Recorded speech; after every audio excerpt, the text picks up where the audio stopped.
오늘 본문의 말씀 제목이 이렇습니다. 우리 다 같이 함께 읽읍시다. 시작. 예수님은 가시고 성령님은 오시다. 다시 한번 시작. 예수님은 가시고 성령님이 오시다. 예수님은 가시고 누가 오신다고요? 성령님이 오십니다.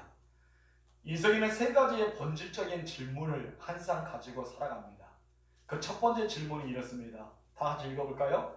인생은 어디서 왔는가? 인생은 어디서 왔는가? 나는 어디서 왔지?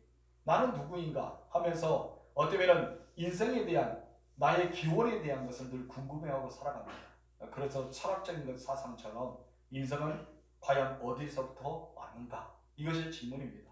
두 번째 질문 무엇입니까? 인생은 왜 사는가? 존재적인 가치, 내가 존재적인 관한 질문에 대해서 나는 왜 존재하지? 나는 왜 살고 있지? 나는 왜 이렇게 열심히 하루의 일과를 똑같이 직장생활 하시면 직장하고 그대로 출근하고 시간에 맞춰 퇴근하고 그래 여가를 보내면서 사업하는 사람은 사업에 농사를 짓는 농사에 저처럼 목회하는 목회 현장에서 늘 동일하게 비슷하게 흘러가는가? 왜 우리는 이렇게 사는가? 여기에서 존재에 관한 질문을 많이 하게 됩니다. 그래서 세 번째는 이런 질문이 있습니다. 다 같이 시작. 인생은 죽어서 어디로 가는가? 어디로 가는가? 우리는 천국에 간다 하지만 인간들은 어디로 가는지 참 궁금했어요. 그럴 때 종교마다 다 내세에 대한 약속이 있습니다. 이것처럼 우리는 죽으면 천국 가는데 사람들의 질문에는 난 죽으면 어디로 가는가? 여기에 대해서 내세에 관한 질문을 던집니다. 기원적인 관한 것, 존재에 관한 것, 또한 내세에 관한 이 질문을 가지고 우리 살아가는데 사람마다 정의는 다 다릅니다. 본문에서 우리가 5절과 6절을 보면은 예수님은 자신에 대해서 어디서부터 왔고 나는 어떤 존재에 있고 나의 길은 어떤 길이다. 이것을 설명해 주셨어요. 우리 5절 6절 읽어볼까? 시작. 지금 내가 나를 보내신 이에게로 가는데 너희 중에 나더러 어디로 가는지 묻는 자가 없고 도리어 내가 이 말을 함으로 너희 마음에 근심이 가득하도다. 아멘. 여기서 5절을 보면은 지금 내가 나를 보내신 이에게로 가는데 여러분 예수님은 어디서부터 왔어요? 하나님으로부터 왔죠. 하늘에서 왔습니다. 기원에 대해서 말합니다. 그리고 예수님은 이 땅에서 하나님의 뜻을 행한 뒤에 이제 간다. 나는 마지막 간다 라는 말씀으로 아버지께로 올라간다. 세 가지 질문의 문제가 다 해결됩니다.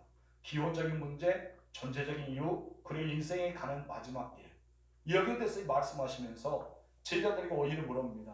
내가 이것을 이미 너에게 말했는데 너희 왜 나에게 질문 안 해? 예수님 어디로 갑니까?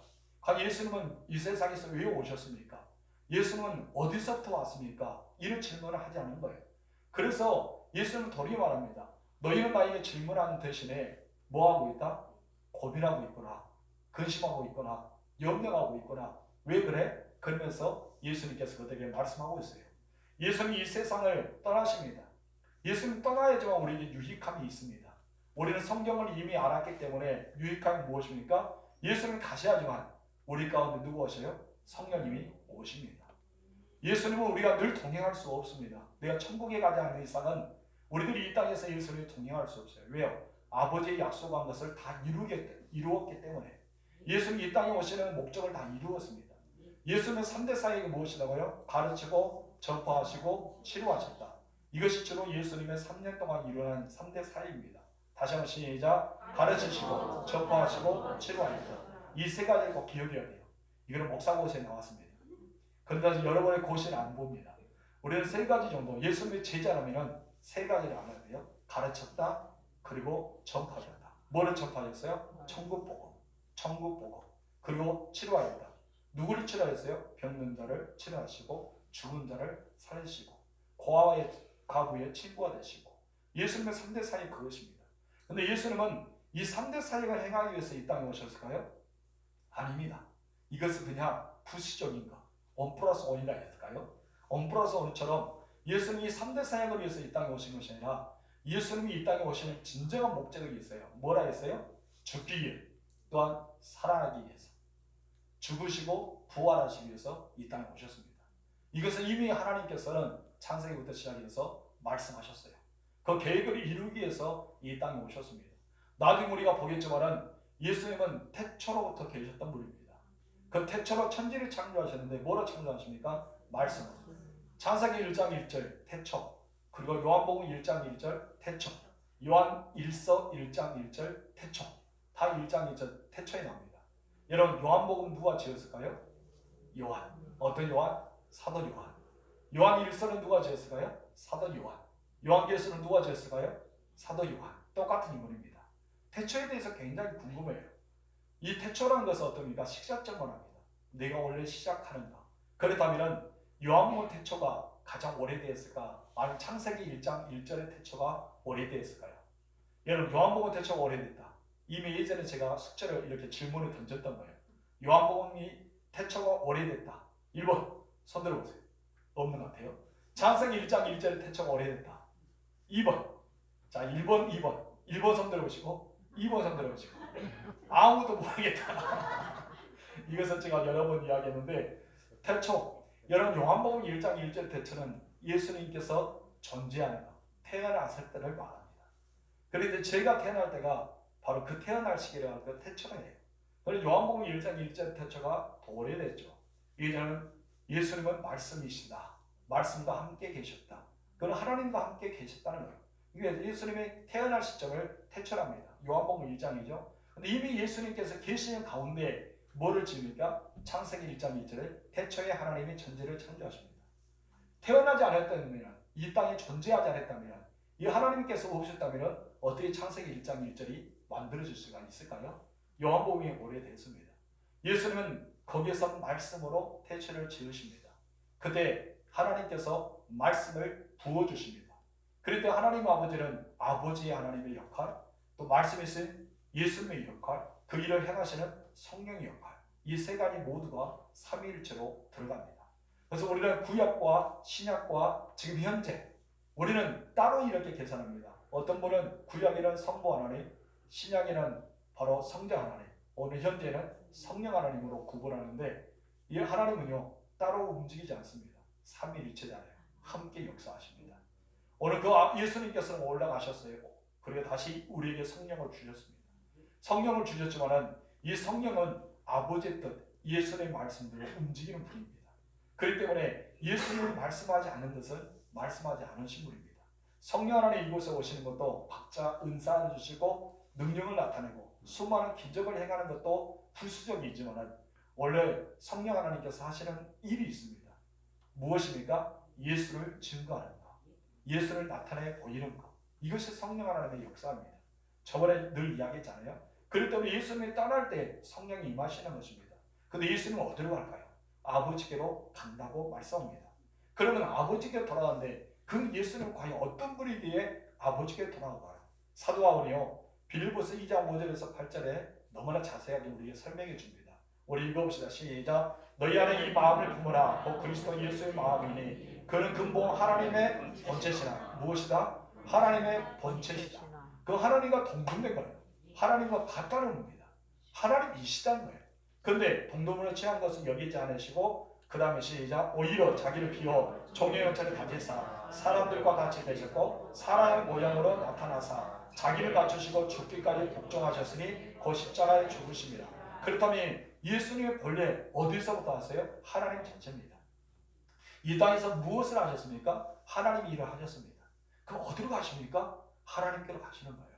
그렇기 때문에 우리는 예수님은 어디로 왔는가? 그 의문점이 있습니다. 여러분은 어디서부터 왔습니까? 하나님께서 정하여 주셨기에 우리 엄마 아빠를 만나게 하셨고 여러분이 태어나셨고 이 세상에 존재합니다. 여러분 무엇을 하고 살아갑니까? 하나님의 일을 하고 살아갑니다. 여러분 사업을 하는 것도 하나님의 일이고 직장 생활하는 것도 하나님의 일이고 저는 목회하는 것도 하나님의 일이고 가정에 있는 것 자체도 하나님의 일이에요. 이 모든 것을 여러분에게 은사에 따라 맡겨주셨습니다. 이것을 감당하고 있는 것이 자체가 하나님의 일입니다. 그래서 우리가 하는 일마다 하나님께 영광이 되는 삶을 살아야 할 줄 믿습니다. 예수는 육신이 있고 이 땅에 오셔서 이제 우리를 대신해 십자가를 돌아가셨습니다. 그래 부활하시고 아버지께로 간다고 말씀하고 있어요. 그래서 지금 현재 예수님이 말씀했던 이 말씀은 예수님이 십자가에 돌아가신 적이 아니라 과정입니다. 지금 이제 예수님이 죽기 위해서 서서히 하나씩 제자들에게 풀어주시는 내용 중에 하나예요. 근데 문제는 예수님과 가장 가까이 있던 사람, 예수님께서 계속해서 누누이에게 말씀했던 그 제자들, 이 제자들이 예수님의 말씀 알아들었을까요? 알아들었으면 예수님께 무엇을 했을까요? 예수님 질문했습니다. 어디로 가세요? 가는 곳이 어때요? 예수님 왜 가셔요? 그런 질문했는데 제자들 그 예수님의 말씀에 대해서 전혀 이해하지 못해요. 전혀 알아듣지 못합니다. 알아듣지 못하기 때문에 어느 누구도 질문도 할 수 없습니다. 여러분 어느 정도 아는 사람이 질문하죠요. 전혀 공부하지 못한 사람은 여러분 머릿속에 비어있는 사람이요. 질문조차 못합니다. 가끔 선생님이 그러잖아요. 교수님이나 아니면 고등학교 선생님이나 중학교 선생님 보면은 초등학교는 별로 이야기하는데 중학교, 고등학교, 대학원 가면은 질문 있는 분이 있어요? 라고 물어봅니다. 그렇죠? 그럼 질문 있는 분은 꼭 튀는 사람, 아는 사람, 아니면 의문점이 많은 사람 그런 사람들이 질문해요. 제일 싫은 것은 강의 시간 거의 끝났는데 질문했다고 손드는 사람 제일 싫어하죠. 그런데 여기는 예수님께 질문이 예수님 받고 싶어요. 그 강의가 끝난 가운데 질문을 받는 것이 아니라 질문을 받고 싶은데 제자들이요 아는 것이 없어요. 지금까지 예수님과 동행했지만은 여러분 그들이 이해를 못했어요. 예수님 어디로 가지? 과연 무엇일까? 그것을 하지만은 그들이 예수님에 대해서 이해를 못하기 때문에 전혀 진리에 대해서 아는 것이 없기 때문에 누구든지 질문을 할 수 있는 그런 상황이 아니었다는 것입니다. 오히려 그들의 마음속에는 예수님 가신다니까 어떤 마음이 생긴가요? 근심함이 생깁니다. 두려움이 생깁니다. 걱정합니다. 불안해지기 시작합니다. 사실 여러분은 죽은 후에 천국 간다는 진리를 알기 때문에 우리는 죽음을 두려워하지 않습니다. 아멘이십니까? 네. 여러분 천국에 확신이 있죠? 네. 죽으면 어디 가요? 천국 가잖아요. 여러분 그러기 때문에 우리는 하루하루 기쁘게 살아가는 거예요. 그러기 때문에 우리는 주님과 함께 동행하는 삶을 살 수 있는 것입니다. 그런데 확신 없는 사람은요 죽음에 대한 두려움이 있습니다. 왜냐하면 구원의 확신 없는 사람은 내가 어디로 갈까?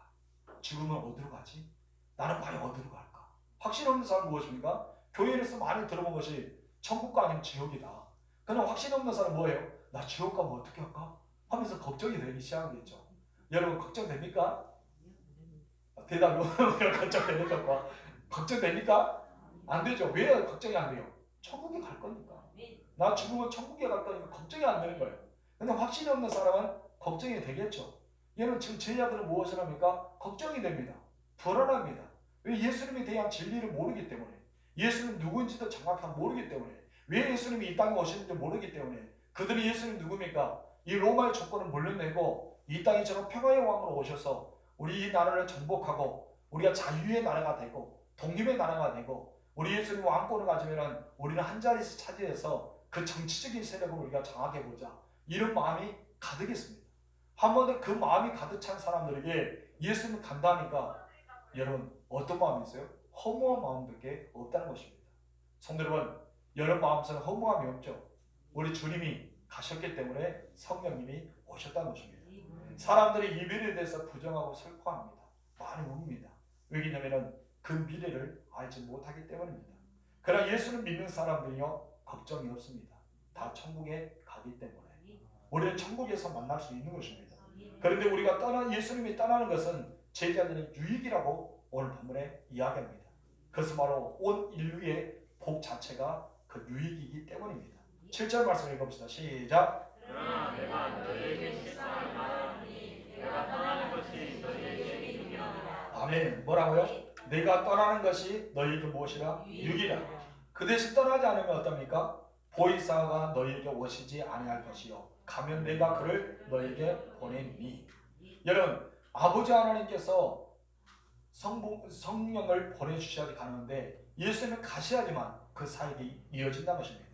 예수님 떠나가시는 것은 슬픔입니다. 그러나 손해가 아니는 것입니다. 모든 사람이 복음이 증거되어지고 이 모든 사람이 진리를 깨닫게 되고 그들 죄인의 사실을 알고 주께로 돌아오기 때문입니다.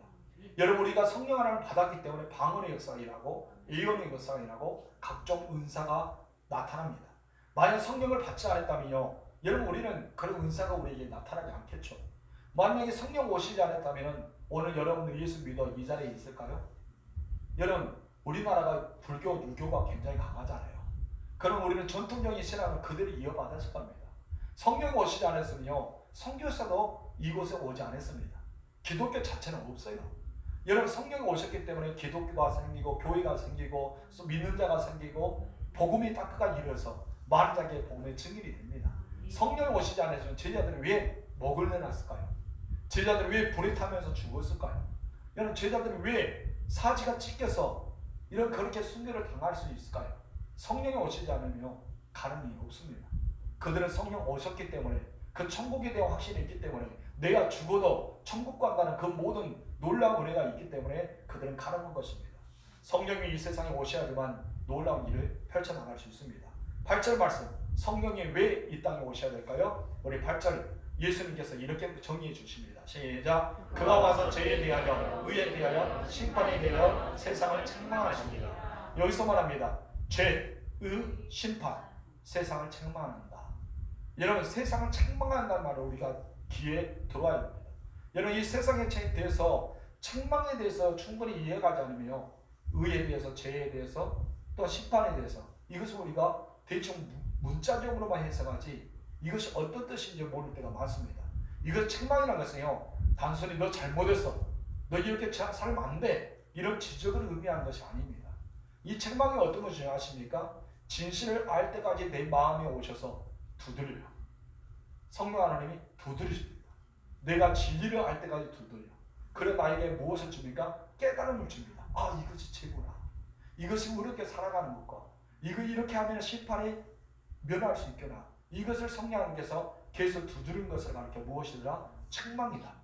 여기서 책망입니다. 너 잘못했어. 너 그렇게 살면 안 돼. 너 죄 지으면 벌 받아. 이것이 성령의 이사 책망이 아니라 성령 하나님께 내 마음에 오셔서 내 마음을 어떻게 한다? 두드린다. 한번 여러분의 손이 성령이라 생각하면서 가슴을 들어봅시다. 시작. 자기 아플까봐 쌀쌀 두드리는 사람이세요.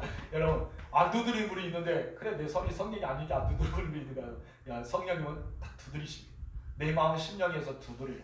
두드리면서 야, 너 이런 것을 살면 안 돼. 그래서 진리를 알 때까지 계속 두드려서 내가 움직이게 하고 내가 흔들리게 하고 내가 진리를 찾아갈 때까지 깊은 역사를 하시는 그것이 바로 책망이랍니다. 무슨 말인지 알겠죠?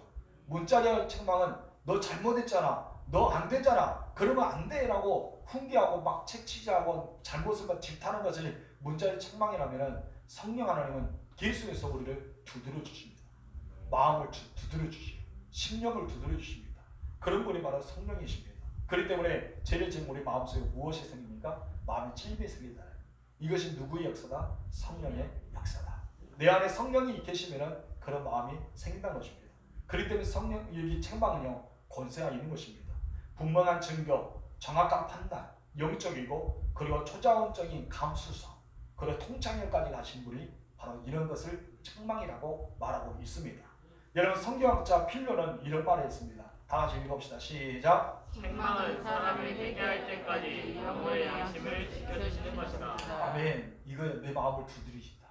내가 뭐 할 때까지? 회개할 때까지. 내가 돌이켜서 하나님께 나아갈 때까지. 우리는 예수를 믿을 때 성령을 통해 그 은혜를 경험할 수 있습니다. 여러분, 죄를 통해서, 의를 통해서, 심판을 통해서 우리는 그 하나님 앞에 나아갈 수가 있는 것입니다. 그렇기 때문에 성령은 때로는 우리를 격려해 주시고 성령은 때로는 깨닫게 하시고 우리 성령은 끝까지 우리에게 나아가게 하십니다. 여러분, 그렇다면 좀 더 깊이 알아보면 첫 번째 이렇습니다. 다 같이 읽어봅시다. 시작. 성령은 죄에 대해 책망하시고 깨닫게 해주신다. 여기서 죄는 무엇을 말할까요? 여러분이 지은 죄를 말할까요? 여러분, 첫째, 언죄를 말한다. 두 번째, 자본죄를 말한다. 세 번째는 예수를 믿지 않는 죄를 말한다. 무엇일까요? 3번? 잘 찍었습니다. 여러분, 찍어도 잘 찍어요. 좀 답은요, 긴 거 찍거나 짧은 거 찍으면 맞습니다. 여러분, 언죄, 자본죄는 이미 예수님께서 우리의 죄를 위해서 십자가에 돌아가셨습니다. 회개하면 은혜 받습니다. 그럼 우리가 사함받지 못한 것이 있는데 무엇이에요? 예수를 믿지 않는 것. 이것은 사함받지 않습니다. 십자가에서 이루어진 것이 아니에요. 이것은 내가 믿어야 됩니다. 이것은 누가 아니야? 성령의 역사입니다. 내 마음을 예수를 고백하고 내가 예수를 믿게 하는 것은 누구의 역사예요? 성령의 역사예요. 그렇기 때문에 예수님이 가시고 성령이 오셔야 됩니다. 내가 성령이 오지 않았다면, 내 마음이 임하지 않았다면 나는 예수님을 거부할 거예요. 그럼 이거는 죄입니다. 어디로 가는 죄예요? 지옥에 가는 죄예요. 이 죄에 대해서 책망하시는 거예요. 너 왜 예수 믿지 않느냐? 너 왜 예수 믿지 않느냐? 그래서 내 마음속으로 움직이면서 내가 누구를 깨닫게 합니까? 예수님이 누구인가에 대해서 깨닫게 하십니다. 예수님 누군가를 발견하게 합니다. 예수님 어떤 분이라는 것을 내 안에 집어넣어 주십니다. 그분이 누구더라? 성령이시더라. 그것을 안에 죄라는 거예요. 여기서 말하는 죄는 그거예요. 여러분의 뭐 도덕적인 거, 윤리적인 거, 뭐 자본적인 거 이런 죄를 가리는 것이 아니라 예수를 믿지 않는 죄. 이 죄를 깨닫게 하는 것이 바로 예수님께서 말하는 것은 죄에 관해서 이것을 말씀하고 있는 것입니다. 두 번째, 우리 다 같이 읽읍시다. 시작. 성령 의에 대해서 책망하시고 깨닫게 해주신다. 여러분, 의는 무엇일까요?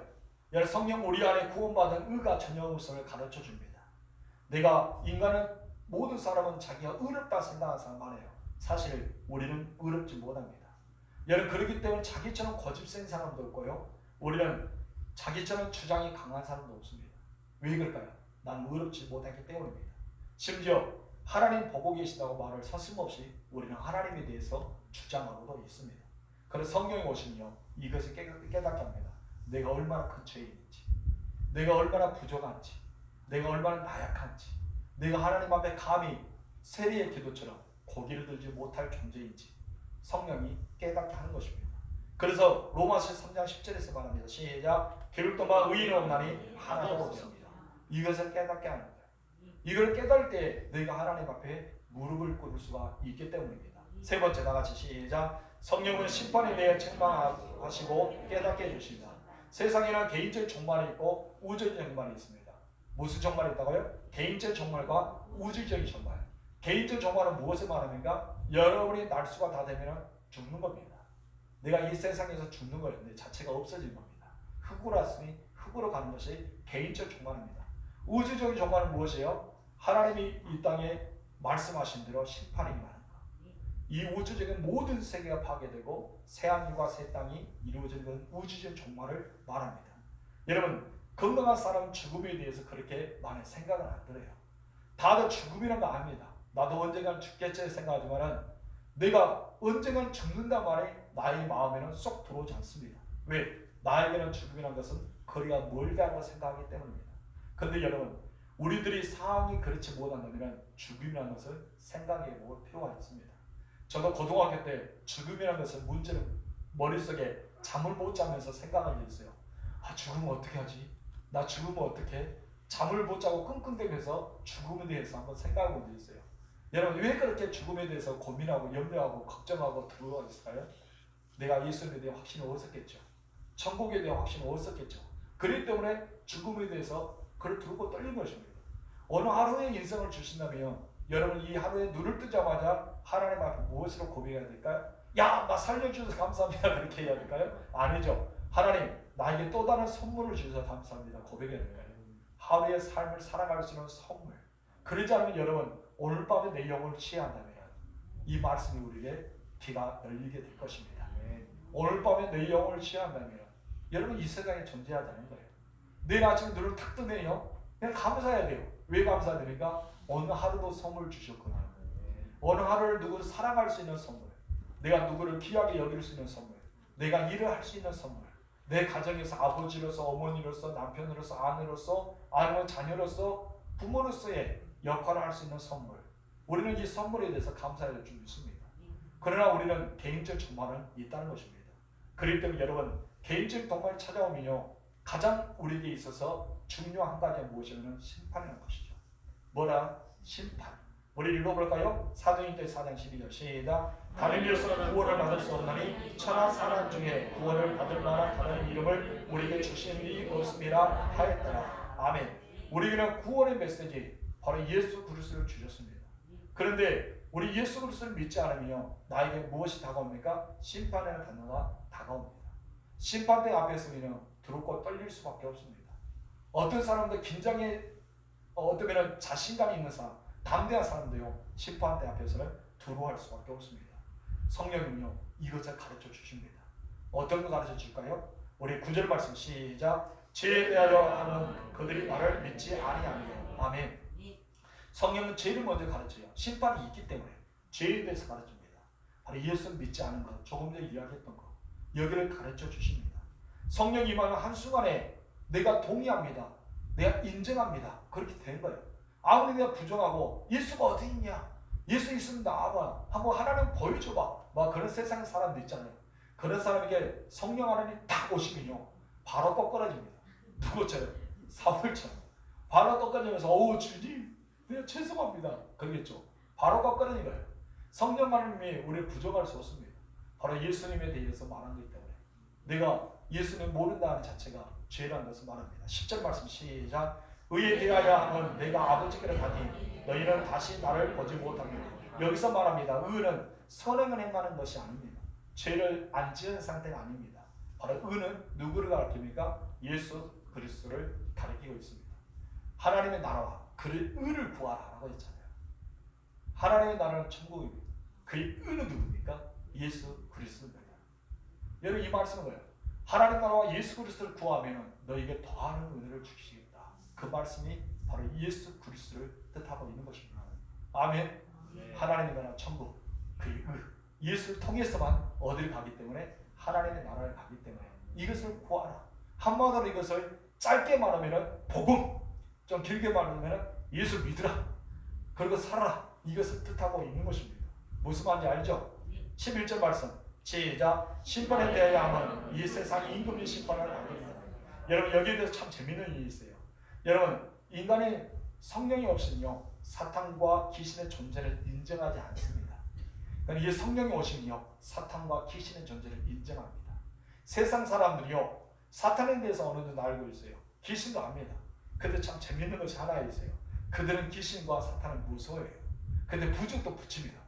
집안에 막 부적도 붙이고 베개도 부적 붙이고 누구를 막기 위해서 귀신을 오지 못하게 막기 위해서 다 붙여요.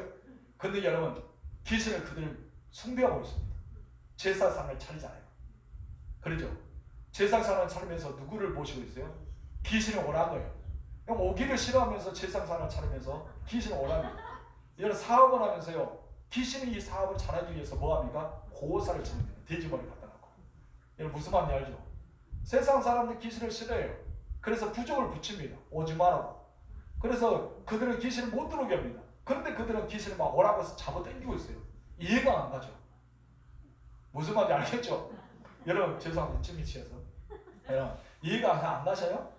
여러분 한 번도 제사를 안 지내본 사람처럼 왜 그러십니까? 저는 안 지내봐서 잘 모르겠는데 아무튼 그래요. 근데 그들은 그렇다는 것입니다. 근데 여기서 무엇입니까? 심판에 대해서 너희가 말한다. 이것은 세상 임금을 심판한다. 세상 임금이 누굽니까? 사탄입니다. 귀신들입니다. 이것이 심판한다는 거예요. 그래서 사단의 것은요 이미 심판을 받았습니다. 받았기에 그들을 공중에 갇혀버렸습니다. 나는 그들은 어디로 갑니까? 바로 지옥을 갑니다. 천년 이후 뒤에 어디로 갑니까? 무정기란 영원한 감옥으로 들어갑니다. 이 단계입니다.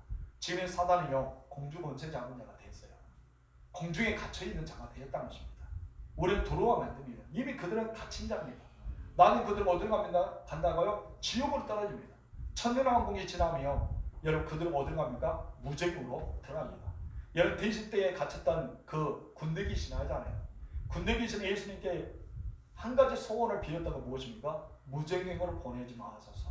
그는 영원히 나올 수 없는 지옥보다 더 무서운 것입니다. 그것을 보내지 말라는 거예요. 여러분 차라리 지옥을 가물라도 거기는 가지 말게 하옵소서 이 말을 붙은 것입니다. 그런데 대시대로 넣어주신 거예요. 여러분 우리들은 심판에 대해서 알아야 됩니다. 이 귀신들과 사탄은 이미 심판을 받고 있습니다. 이미 받았다는 것입니다. 그럴 때 우리에게 말씀한 것은 성령이 오셔야지만 이것을 깨달은다. 이것을 너희가 깨달으면 근심, 걱정, 두려움, 공포 이런 것이 생기지 않는다. 그럼 너희에게 무엇이 생기냐? 바로 기쁨이 생긴다. 그렇기 때문에 성령을 받으면 기쁨 자체란 것이에요. 아멘이십니까? 성령을 받는 기쁨 자체예요. 왜요? 죄의 문제 해결되잖아요. 누구를 믿었기 때문에? 예수 그리스도 믿기 때문에. 의의 문제도 해결되잖아요. 예수님 자체이기 때문에. 심판의 문제는 무엇입니까? 예수님이 이 땅에 죄를 마시고 나왔으면 심판이 이루어집니다. 그렇기 때문에 심판의 문제도 누구 때문에? 예수 그리스도 때문에 해결되는 거예요. 우리는 당당히 어디만 가면 됩니까? 어디 가면 돼요? 천국. 누구를 통해서? 예수 그리스도 통해서 담대히 가기만 되는 거예요. 그래서 우리들은 예수 믿음으로 담대하게 하나님 보좌 앞에 나아갈 수 있는 것입니다. 아멘이십니까? 그것이 오늘 본문의 말씀입니다. 여러분 요한복음 14장 15장은요 성령장이라고 할 수 있습니다. 로마서 8장도 마찬가지입니다. 바로 그들의 핵심의 단어는 바로 나는 너희를 고아같이 버리지 않겠다. 너희는 위에서 다시 오겠다. 그 대신 너희에게 그 보호자 바로 보혜사를 보내주겠다. 이 약속하신 것이 바로 그 말씀입니다. 우리 이 험한 세상에 살아갑니다. 그러니 여러분 흔들리지 마십시오. 성령 하나님 여러분을 꽉 붙잡고 있습니다. 성령 여러분 마음을 두드리고 계십니다. 성령 여러분은 요동치 않도록 안전하게 믿음으로서 차고를 채워서 절대 너 어디 못 가 하면서 살아가고 있습니다. 따라합시다. 나는 사탄에게 벗어나서 예수님께 묶임받았다. 예수님 뭐라고 하세요? 너 못 가. 할렐루야. 너 가야 돼. 어디로? 천국으로.